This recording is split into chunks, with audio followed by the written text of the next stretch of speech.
በጋምቤላ በተከሰተው የእርስ በርስ ግጭት የደቡብ ሱዳን አማጺዎች ድንበር ጥሰው በውጊያው እየተሳተፉ ነው ተባለ። በክልሉ ለቀናት በዘለቀው ግጭት በርካታ ሰዎች እንደተገደሉ እየተገለጸ ሲሆን ቡርቤ ከተባለው ከደቡብ ሱዳን ጋር የሚዋሰን የመጨረሻ ኢትዮጵያ ቀበሌ አንስቶ እስከ ተርፋም ድረስ የተሰባሰቡ የኑዌር ብሔር ተወላጆች አቦል የተባለ የአኟኮችን ቀበሌ ለማጥቃት ከፍተኛ እንቅስቃሴ እየተደረገ ነውም ተብሏል።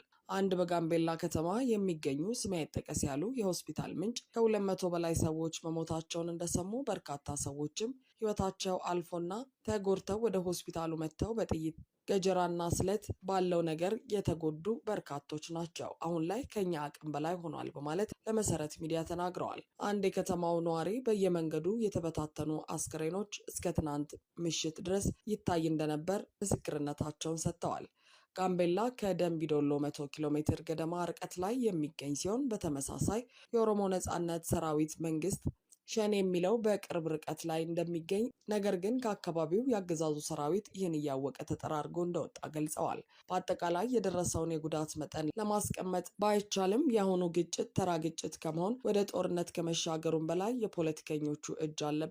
በቅርቡ በነበራቸው ስብሰባ በተለይ የኑዌር ፖለቲከኞች ምክትል ፕሬዚዳንቱን ጨምሮ ስብሰባ ረግጠው ወጥተው ነበር የሚሉት አንድ የመረጃ ምንጭ የኑዌርና አኟክ ግጭት የቆየና ብዙ ውስብስብ ምክንያት ያለው ነው ብለዋል። የቅርቡን ለማስቀመጥ ያክል አቦል የሚባል የአኟክ ወረዳ አካባቢ ኑዌሮችንና ሌሎች ነዋሪዎችን በጫኑ ተሽከርካሪዎች ላይ ተደጋጋሚ ጥቃቶች ደረሱ። የሰዎች ሕይወትም አለፈ። ከዛም ተርፋም የተባለ የኑዌሮች አካባቢ የሚሰሩ አኟኮች በመልሶ ማጥቃት ተገደሉ። ከዛም ጋምቤላ ዋና አደባባይ አካባቢ 2 የአቢሲኒያ ባንክ ባልደረባ የኑዌር ተወላጆች በጥይት ተገደሉ በማለት የተከሰተውን አስረድተዋል። አክለውም ማክሰኞ ደግሞ ኮማንደር ኦሞድ የተባለ የአኟክ ተወላጅ የጋምቤላ ከተማ የፖሊስ አዛዥ ቢሮው በር ላይ በኑዌር ታጣቂዎች ተገደለ። ከዛች ሰዓት ጀምሮ በተለያዩ ቦታዎች ውጊያዎች እየተደረገ ነው። በተለይ ከጋምቤላ ወደ ላሬ መውጫ በተለምዶ የኑዌር ብሔር ብሔረሰብ የሚባል ቦታ ውጊያ እየተደረገ ነው በማለት ተናግረዋል። አንድ የጋምቤላ ከተማ ነዋሪ ግጭቱ ከመጀመሪያውም የብሔር ግጭት ነው፣ በዋናነት የአኟክና የኑዌር ግጭት ቢሆንም ፀያይም መልክ ያለው በተለምዶ ሀበሻ በመባል የሚታወቀው ማህበረሰብም የሞትም የመቁሰልም የመዘረፍ አደጋ ገጥሞታል ይላሉ።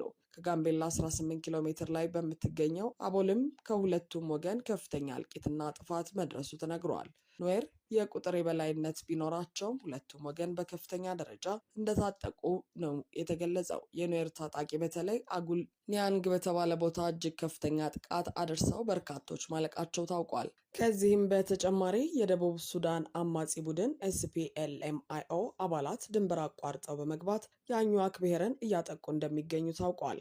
ግጭቱ እስካሁን ድረስ የቀጠለ ሲሆን ከተራው ማህበረሰብ በእኩል ደረጃ የየብሔረሰብ ታጣቂዎች የኔ ከሚሉት ጎን ቆመው እየተዋጉ ናቸው። በተለይ ጋምቤላ ውስጥና ኢታንግ የተባለው አካባቢ ከፍተኛ ውጊያ እየተደረገ እንደሚገኝም ተገልጿል።